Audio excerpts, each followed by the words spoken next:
He isn't. He is. Morning guys, so it's about 5:30. Got a message to say that some of the sheep are out, which is really weird because they're quite fat, they're very docile. Because it's the two rams and they're more bucket trained, which is good, I'm going to open the field into those ewe lambs. I'm going to put those hurdles around kind of in a semicircle, make it look like that field's open the gates. Those two can then come in, they'll eat Henry Cole feed here, and then hopefully I can just corral them. So I've made the corral round to here. I've put two hurdles that side because that gate opens that way, so I won't be able to bring it round if they're feeding here. It's going well. Now to just get them across to there. Got them in here. What I might do is double up the corral, just see if I can strengthen it. Let them just calm down. There we are, mission complete. So I found the problem. It's slightly strange, the strings were open into this field, but then down into the paddock, one of the gates was open, so that's why they got out. Morning guys, so it's about 7 AM and you'll see some of the sheep are already getting pretty tame to the bucket. That's only after 2 feeds. The problem is there's 24 which are tame, and then there's another 12 that aren't really coming down, so I'm going to move these feeders out into the field more and then see if I can attract. Mom! So I'm just driving these lot forward to see if they'll feed as well.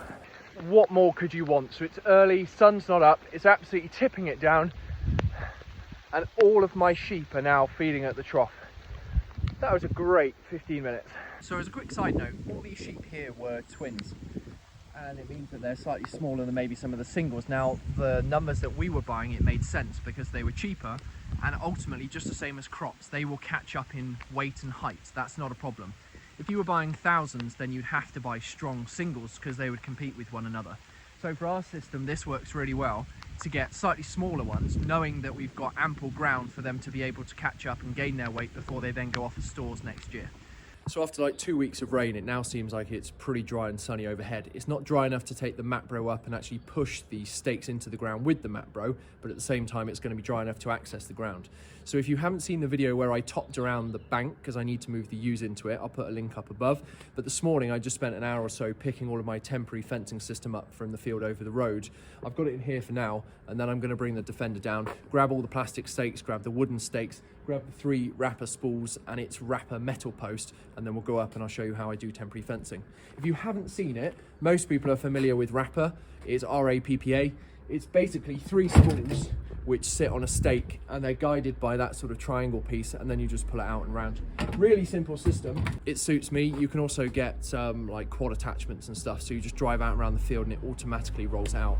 But anyway, I'm going to grab a cup of tea, bring the Defender down, put all that stuff in the back, and then we'll head up to the field and start fencing. Right, I'm ready. Although, plan B, I'm going to take these out. We're just going to take trailer instead because it's going to be easier. Just heading over the road to get the stakes. Shove them all in the woods now, stop someone nicking them. See the amount of beans, even though we sprayed them, obviously a couple of cultivation passes with the NZ, still seem like an actual field of beans here.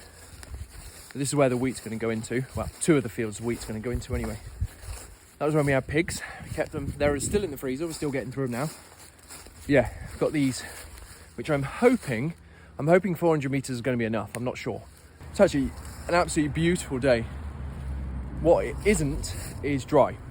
And 1, it means we're going to have to bang all these posts in by hand, and 2, it means we can't drill our wheat with our new Claydon, which is really annoying because I really want to have a go with it. Obviously, as a side note, Dad's dug a couple of holes, and we've got a worm count of about 2 to 3 per hole. So we're hoping next year we're going to have more worms, the year after we're going to have more worms. And we're just going to keep a track, because if we've got more worms, then typically it means our soil health is improving. It's our corner post.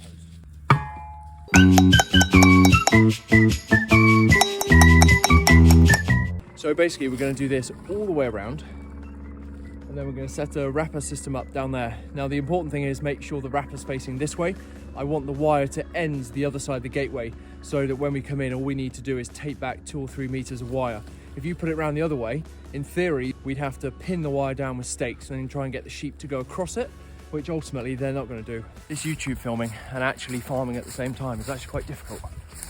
Dad's going ahead, barring the holes, taking the top dolly off, because unfortunately when we put this thing over it, it catches it because it goes too low. So we have to take the top dolly off, which is really annoying. Thanks, I didn't just drop that on my foot because I was too busy talking.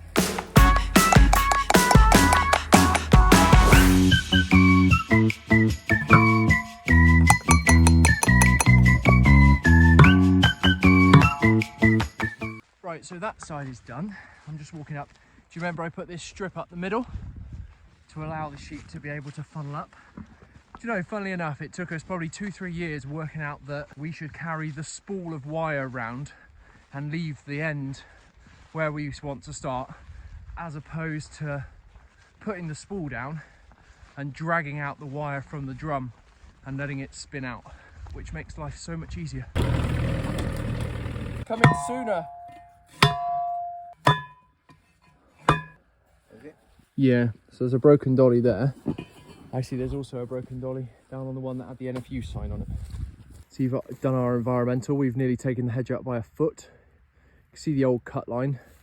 This is some of the best stuff to see. So that's your old cut line, and that's obviously your new cut line. We're going to come back out the bottom here. So Dad's Defender, because it's 300 TDI, doesn't have the same big tyres that I've got.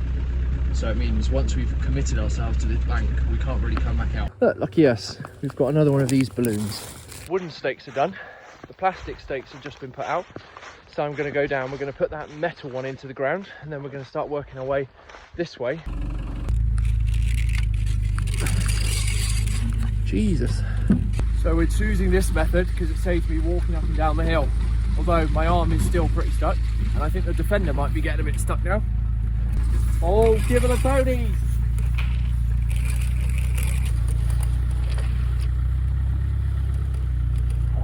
Oh, he isn't.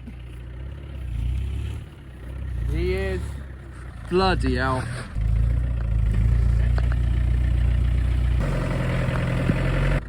I do think he is stuck. Well, the world's watching. Okay, no. I mean, worst case, we'll just turn around. Like I said to you before, we're going to go out the bottom. But this would have been so much quicker if we could have sat in the back of the truck. Now, in our defence, that is because we've had about 4 months of the waterboard not fixing that water pipe. Yeah, see how this goes. Try to put it around this one.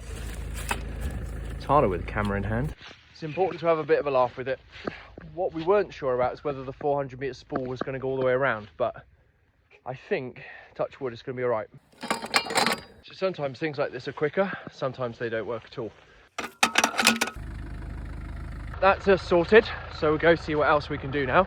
And it is game day, so we're going to be moving those sheep. Now, to tell you the truth, I'm not really that confident about it.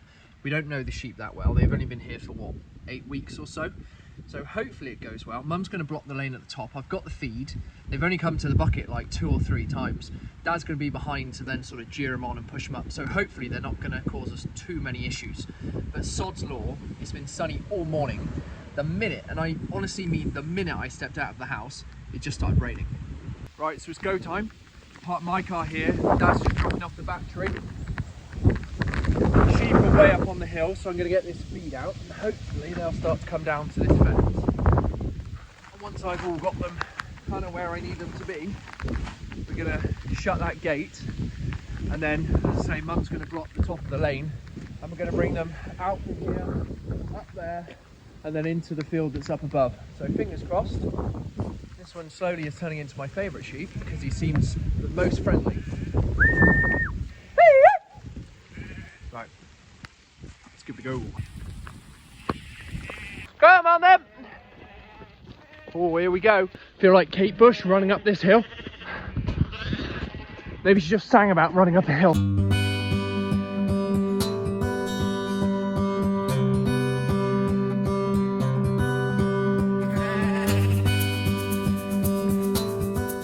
They wouldn't break through. Come on then! And there we go, the sheep are moved. Lesson learned. I'm not going to run up the hill with such a big bag again. That's nearly killed me. But they're all feeding really well, so I'm happy with that. No stragglers. None decide to go into the garden. And they're going to stay in here now for maybe a week or so. Now, unfortunately, it's just kept raining every single day since we bought the drill, so we still haven't had an opportunity to take it out and drill any of our winter wheat. But now all the sheep are sorted, I'm hoping, it looks like there could be some dry weather in the next couple of weeks, and then hopefully we can get out and I can show you some proper arable mechanised work again, which I know is what most people on my channel actually enjoy watching the most. So guys, thanks for your patience. I hope you enjoyed that. It's something slightly different. You know, this is a mixed farm, and I hope to add, you know, different mixed parts to it as well. Thank you for watching. Please subscribe to my YouTube channel, Tim's Cotswold Farm. Please do give this a big thumbs up, and I'll see you guys next time. Bye. Yeah, just finished.